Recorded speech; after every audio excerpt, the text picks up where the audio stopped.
Olá! Atualmente, 95% do volume do comércio exterior brasileiro passa pelos portos. Em valores, isso representa 80% do que o Brasil comercializa com outros países. Mas a infraestrutura portuária brasileira deixa muito a desejar. E foi por isso que o governo lançou um pacote de medidas que pretende atrair 54 bilhões de reais em investimentos.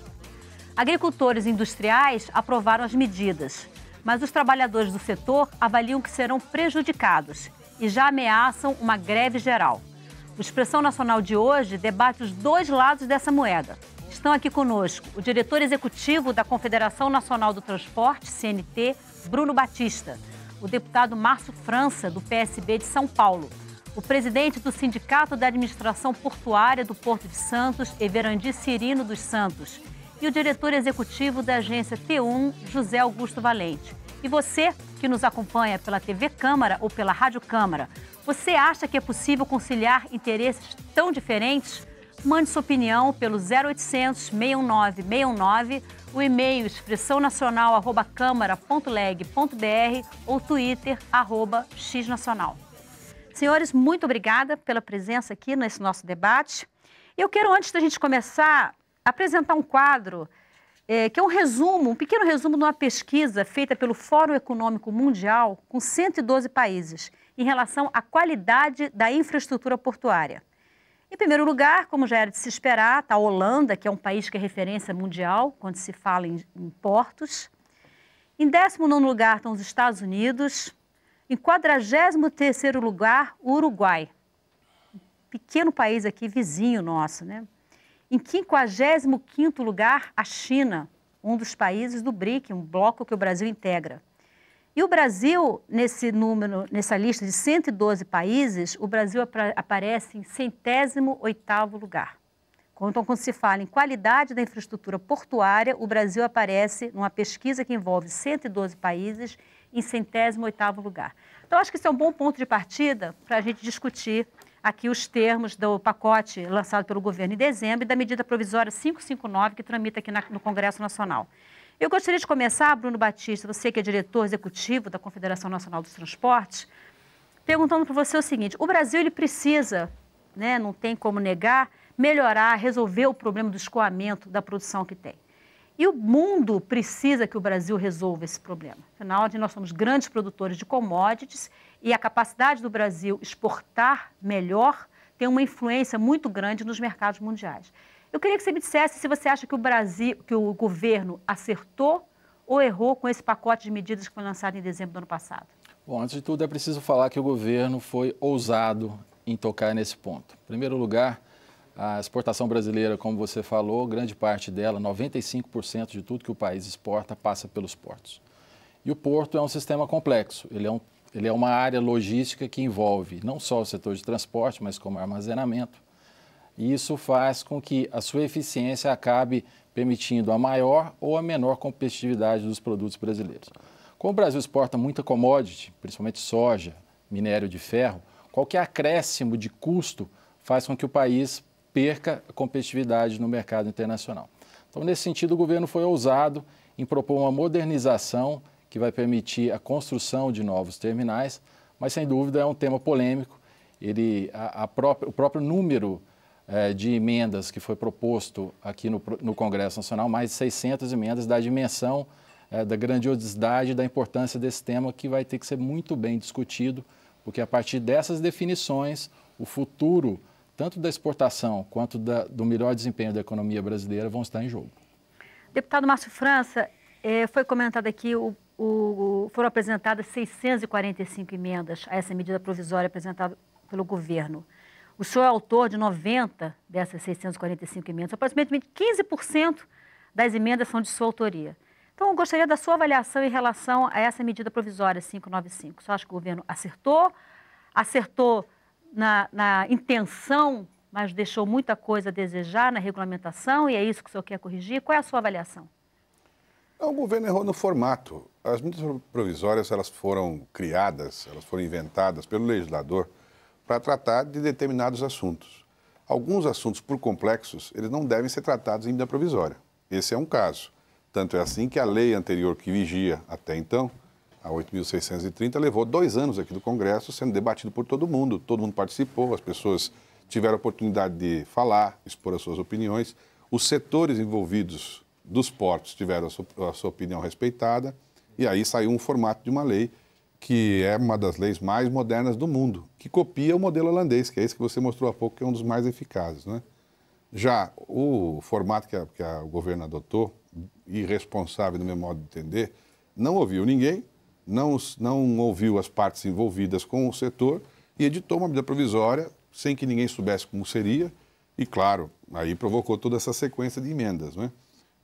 Pode ser que tenha tido a intenção correta, porque a presidente é uma pessoa bem intencionada. Naturalmente, ela quis fazer para melhorar o país, né? Mas, por evidente também, não foi isso que ela conseguiu produzir. Porque o formato que ela fez de MP afastará investimento dos atuais investidores e afastará os novos também. Porque quando você cria uma insegurança jurídica, como vai estar criada com a MP, na verdade, nem você mantém os que estão e nem você atrai os que virão. Quer dizer, e, além de tudo, por consequência também, acabou ferindo gravemente os direitos dos trabalhadores portuários, né? Que foi um grande arranjo brasileiro de paz, de pacificação, feito lá para trás, quando o antigo governo, que a gente tanto criticou, nós e o governo e o partido do governo, criticamos, quando mexeram na regra portuária, queriam excluir os trabalhadores, que são os verdadeiros, as pessoas que construíram os portos do Brasil, né, ao longo desses anos todos. E então, na época, o então senador Mário Covas criou uma brilhante engenharia de criação de um formato específico para esses terminais e essa regra que vige até hoje. E, de verdade, o Brasil avança radicalmente bem nessa área. Nós transportamos, os operadores hoje fazem 1000% a mais do que faziam 10 anos atrás, né? Porque os portos brasileiros, embora sejam públicos, eles são concessionados. E quando você tem carga própria, você pode ter o seu porto privado. E aí você exporta ou importa os seus produtos por aquele porto. O que o presidente está fazendo é um modelo que você não viu ali naquela relação, mas o único país do mundo que tem portos privados, como está se propondo agora no Brasil, é a Inglaterra. E um pedacinho da Nova Zelândia, né? Então, na verdade, não é comum no mundo todo ter portos privados. Porque porto está garantido na Constituição, que é uma operação pública, e para você alterar a Constituição, você tem que mandar por emenda constitucional e não por medida provisória. Então, José Augusto, você é diretor do portal de notícias especializado em logística e transportes, né, agência T1.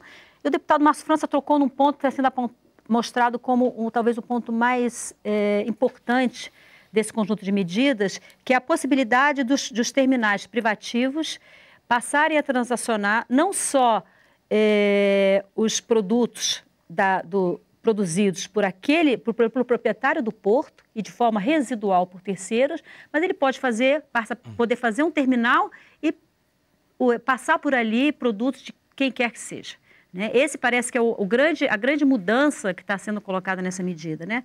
Quais os impactos de uma mudança dessa natureza para o mercado? Primeiro, eu gostaria de dizer, numa linguagem que talvez quem está nos assistindo possa entender, que o diagnóstico está equivocado e, portanto, a proposta está ineficiente, né? E há uma diferença entre granéis e contêineres. O marco regulatório atual, conforme o deputado disse, ele é usado em todo mundo, todos os países desenvolvidos usam, tem esse marco regulatório que vigia aqui, infraestrutura pública do porto com operação privada. Esse terminal a Holanda, que está ali em primeiro lugar, ele tem 2 operadores privados só. E se houvesse uma tentativa de que lá pudesse existir quantos terminais privados se quisesse, eles não permitiriam, por uma questão muito simples. É tiro no pé. Por quê? Porque o porto ele precisa de uma grande escala de operação para conseguir produtividade e baixar o custo. Então, o Brasil não tem problema na infraestrutura portuária. Tem problemas de acesso, de burocracia, que são problemas que um país que está crescendo que nem o Brasil tem que apresentar mesmo. Mas, por exemplo, entre 2002 e 2012, a corrente de comércio exterior subiu de 100 bilhões de dólares para 480 bilhões de dólares. E a movimentação de contêiner, porque esse assunto todo que a gente está falando aqui se resume a contêiner. Porque granel estava resolvido já. Granel, o marco regulatório que existia antes, não criava nenhum problema para quem quisesse fazer um terminal. Tem um dado aqui que acho que todo mundo, ninguém sabe, possivelmente. Em 2010 sobre 2009, o Brasil, as exportações cresceram 32% e as importações 43%, mais do que a China, né? E 2011 sobre 2010 foi na faixa entre 24% a 27%. Ora, 2 anos seguidos ter esse crescimento gigantesco da movimentação não poderia ser com uma infraestrutura deficiente. Quer dizer, tem alguma coisa errada nesse diagnóstico. Então, e se está errado o diagnóstico, é óbvio que vai estar errada a proposta, né? Então, por exemplo, a intenção da presidente é boa, tem que aumentar a competição? Tem. Agora, essa medida, ela não aumenta, ela inviabiliza a competição, né? Porque quase ninguém sabe que quando você aí que produz, por exemplo, móveis, né, em algum lugar do Brasil, e você tem um mercado consumidor, por exemplo, no Japão, você quer mandar esses móveis para o Japão. Todo mundo acha que você vai poder chegar e vai procurar o seu terminal e dizer, eu vou mandar essa minha produção pelo terminal de Vitória, ou de Vila Velha, ou pelo terminal de Rio Grande. Não, isso não é verdade. Para começar, não é o exportador que diz em qual terminal que ele vai escoar a coisa dele. Mas quase ninguém sabe disso, né? E sabe menos ainda que quem decide tudo isso é o armador. Não é o operador. Então, quando fala assim, vamos aumentar a competitividade, quanto mais porto, melhor, é melhor para o armador. Porque é o armador que decide. Ele diz assim, esse teu móvel eu não vou pegar em Vitória, não. Embora você queira, a minha linha para o Japão não para em Vitória, é em Santos. Então, você vai ter que levar o teu móvel para Santos, porque é lá que eu vou pegar. E aí a gente tem um outro problema, que é como levar por rodovia esse móvel que iria sair, porque você queria que saísse por Vitória, certamente porque era mais fácil, e vai ter que sair por Santos. Isso. E aí tem um dado adicional. Todo mundo pensa que esse exportador vai pagar ao operador do terminal. Não é o que todo mundo pensa? Portanto, quanto mais barata a tarifa... O brasileiro pagaria para o operador do terminal. Na verdade, ele paga para o armador. Então, as pessoas pensam assim, então, quanto maior competitividade, os terminais vão baixar preço, isso vai ser bom para o usuário. Lê do engano. Claro. Porque o exportador paga ao armador. E o armador repassa mais ou menos entre metade a 60% para o operador do terminal. Então, quanto mais barato for a operação do terminal, é melhor para o armador, porque ele não vai reduzir o preço dele, porque o preço dele é função do mercado, não é função do custo. Então, isso tudo leva a uma proposta que não tem a ver com o que se pretende. Então, agora eu gostaria de ouvir o presidente do Sindicato da Administração Portuária do Porto de Santos, Everandi Cirino dos Santos. Everandi, qual é a sua avaliação em relação a esse aspecto que a gente está discutindo aqui agora, que é a abertura, a facilitação para que os terminais privativos possam ser operados mais livremente? Os trabalhadores entendem, né, que faltou o diálogo na emissão da medida provisória. Nós tínhamos uma regra já bem definida, já está pacificada, o capital e o trabalho. Entendemos que faltou um maior diálogo e nós também, nesse custo portuário, é muito insignificante dos trabalhadores, né? Então, nós vamos ser prejudicados porque a regra, a competição entre o cais público e o privado vai ser diferenciado, não vão requisitar os trabalhadores, permite, né, a nova regra, os cais públicos trabalha com o pessoal já qualificado no sistema, já há décadas, né? E o terminal privado vai trabalhar com o pessoal fora do mercado, vai diminuir a qualidade do serviço, vai fazer uma concorrência desleal, né, com aqueles que estão no sistema. Tanto os empresários, né, os operadores portuários, que nem colocou o bombeiro lá, os operadores portuários, eles simplesmente são parte desse processo. Muitas vezes, o pessoal não sabe, mas eles se sujeitam até um lucro menor para atender interesse dos armadores, que nem foi colocado. Ou seja, faltou uma abertura, negociação com todos os segmentos. E aí os trabalhadores não são contra o que o pessoal aí estão defendendo. Simplesmente ele acha que o jogo de força é muito inferior à participação dos trabalhadores. Mas, Everandi, recentemente a ministra da Casa Civil, Gleisi Hoffmann, ela alegou que os atuais terminais privativos, eles já contratam empregados fora do órgão gestor, né? O OGMO, não é isso? Fora do órgão gestor, e que isso não seria uma mudança. Não, ela está enganada. Ela tá, por exemplo, primeiro que ela está fazendo uma leitura no Brasil como um todo, e cada porto é diferente do outro. Por exemplo, o Porto de Santos, que é o maior porto do hemisfério sul, onde que passa grande parte do produto brasileiro, nós temos uma regra, só tem 2 terminais que não requisitam trabalhador do órgão. E todos os 2 terminais é negociado com os próprios trabalhadores. Recentemente, ontem mesmo, teve um caso já dentro do formato da medida provisória que criou um conflito por falta de negociação, por falta de habilidade. Um terminal portuário que está sendo instalado no Porto de Santos, que é a Embraport, um navio chinês veio para descarregar equipamentos e ia trabalhar com tripulantes que não estava qualificado, não está registrado, não tinha nem autorização do Ministério do Trabalho, não tinha nenhum registro para operar, para exercer atividade profissional no Brasil. Trabalhadores chineses. Trabalhadores chineses. Então, não querem contratar trabalhadores do sistema. E esse porto, ele está dividido. Ele tem parte no porto privado e parte no porto público. Onde que atraca o navio é público. E ele queria entrar numa regra privada. Precisou haver ocupação e, felizmente, as partes chegaram, os trabalhadores e o terminal, responsável pelo terminal, chegaram num acordo e fizeram uma negociação de que, nesse caso específico, vai abrir uma negociação. Mas a ministra está enganada.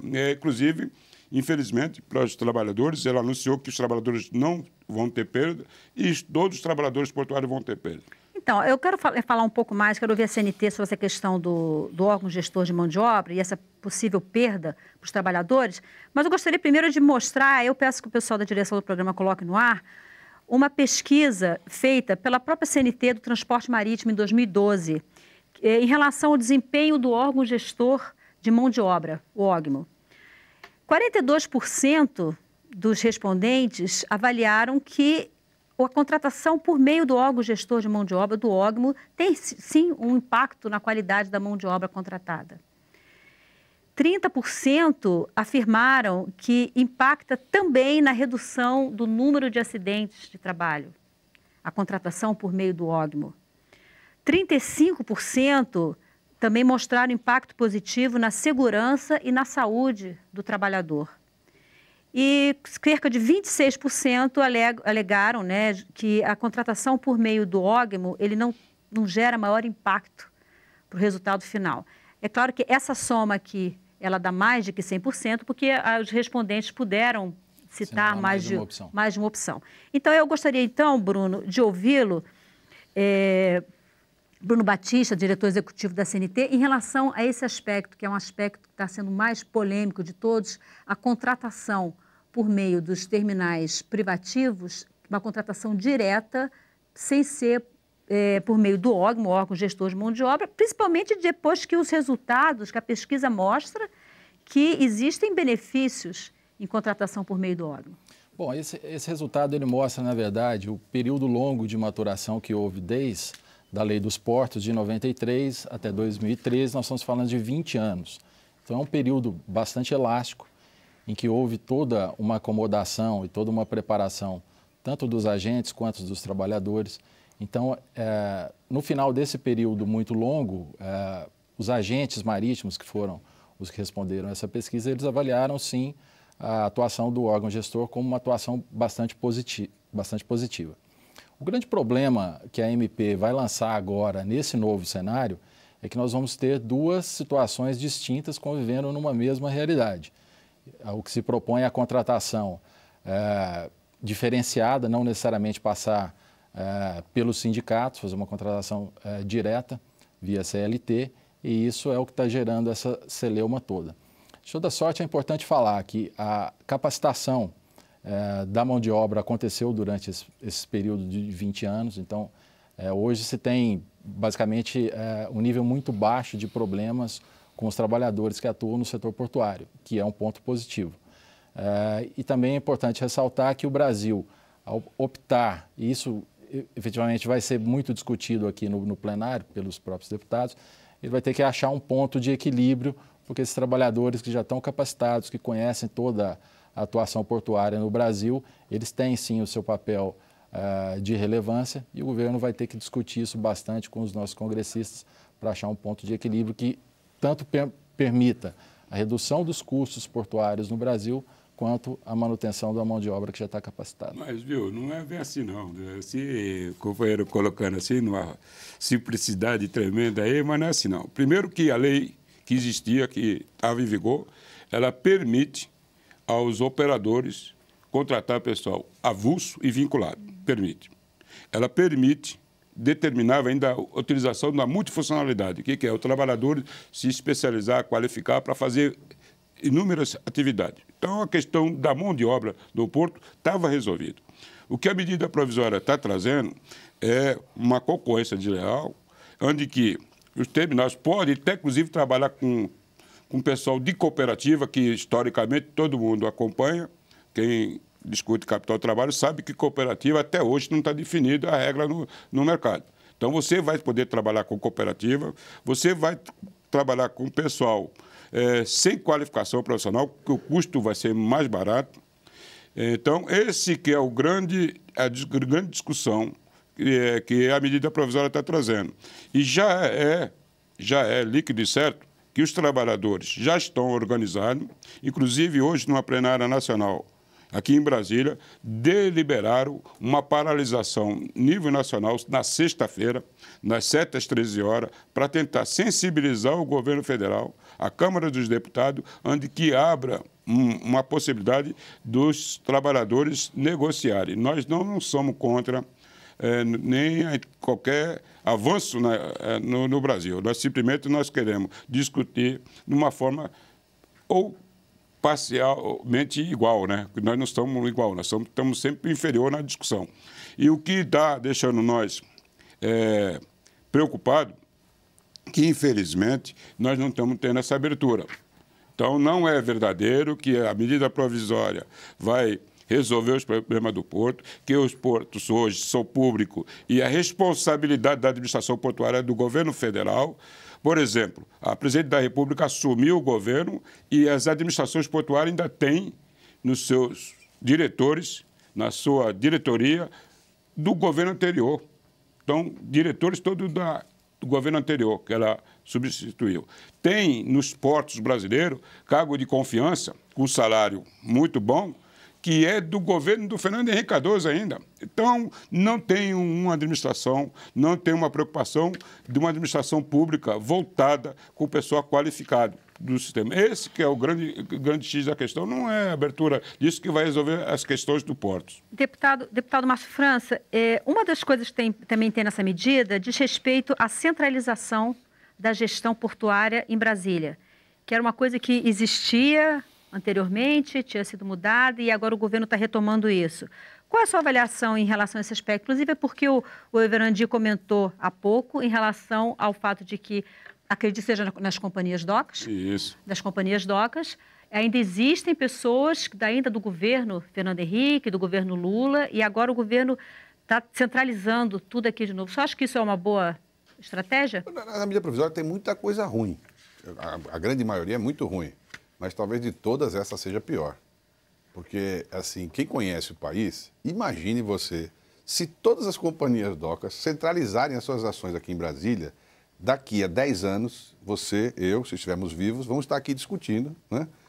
Por que não licitaram até agora os terminais? Porque não tem gente suficiente, nem na ANTAC, nem na CEP, para tomar conta de todos esses processos. Uma companhia docas como a de Santos, que o Cirino, por exemplo, representa, tem mais de 1.000 funcionários lá, não tem? 1.400. 1.400 funcionários, que tem todos os dias serviço, que tem uma série de coisas para fazer, que tem uma... Enfim, é uma grande demanda, porque e é uma companhia superavitária. Nesse ano, publicou no seu balanço 190 milhões de lucro. distribuído para os trabalhadores. Mas isso é a regra, deputado? Porque regra. Recentemente eu ouvi uma entrevista com o técnico do IPEA e um professor da UNB, e uma das coisas que foi comentada é exatamente a situação deficitária das companhias docas. Eles falavam de má gestão, de um passivo trabalhista muito elevado. As pessoas que, em vez de tirarem fotografia, elas querem mostrar o filme. O professor mencionou aqui há pouco que nos últimos 10 anos houve uma melhoria sensível. Da criação da Secretaria de Portos para frente, houve uma melhoria sensível em todas as administrações. Quer dizer, essa companhia Doca de Santos, por exemplo, ela tinha um déficit operacional de 30 milhões por mês. Todo mês dava déficit. Há mais ou menos 4 anos, ela está dando superávit sequencial, um atrás do outro. Era uma questão de gestão. Então, o que eu estou dizendo para você é o seguinte, nós não podemos entender que o que é público tem que ser mal gerenciado e só o privado que é bem gerenciado, senão nós temos que fechar a Câmara.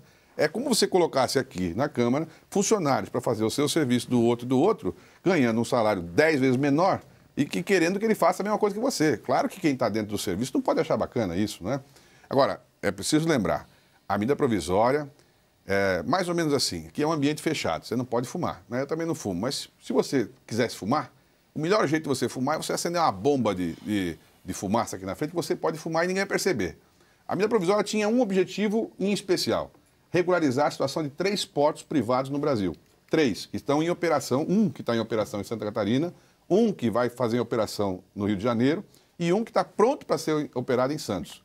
3 portos privados, completamente irregulares, em situação absolutamente irregular do ponto de vista da lei anterior, com parecer contrário do Tribunal de Contas da União, que julgaria amanhã esse Porto de Santos, por exemplo, esse terminal, e em função da medida provisória, eles foram regularizados. Então, para regularizar essas 3 situações, em vez de consertar só esse assunto, jogaram uma bomba de fumaça para esconder quem estava fumando. Era mais fácil ter a coragem de falar, olha, vamos regularizar as 3 situações, que já estão colocadas mesmo, vamos acertar as 3 situações. Eles criaram um monstro enorme, mexendo em várias coisas. Essa, por exemplo, de centralizar as ações no governo federal, elas só podem ser feitas por quem não conhece a máquina pública. E esse impossível fazer isso. Que é um dos pontos que o governo diz que não abre mão. Ele não abre mão disso, pelo menos o que eu li nos jornais, o governo não abre mão disso. O governo não, né? Quer dizer, as moças, a Ideli e essa outra moça, que disseram que o que ela não abre mão é em relação aos portos privados terem carga de terceiro e não abre mão das não renovações dos contratos anteriores à lei. Veja, ela não tem que abrir mão de nada. Eles fizeram o papel deles, que era redigir a medida provisória. Quem decide pelo povo é o Congresso Nacional. É aqui que vai ser decidido pelo povo, não é? Até agora quem decidiu foram 5 meninos e 2 moças que nunca viram um porto na vida delas, decidiram isso aí. Daqui para frente é o Congresso Nacional que vai decidir. E é aqui que está o representante do povo brasileiro. Okay. Né? Vamos fazer um breve intervalo, senhores, a gente volta já já. No próximo bloco, nós vamos falar um pouco sobre os custos para a exportação de container nos portos brasileiros. Você que nos assiste pela TV Câmara e também nos acompanha pela Rádio Câmara, ainda pode participar pelo 0800 69 69, o e-mail expressãonacional@câmara.leg.br ou nosso Twitter, @xnacional. A gente volta já já, não saia daí.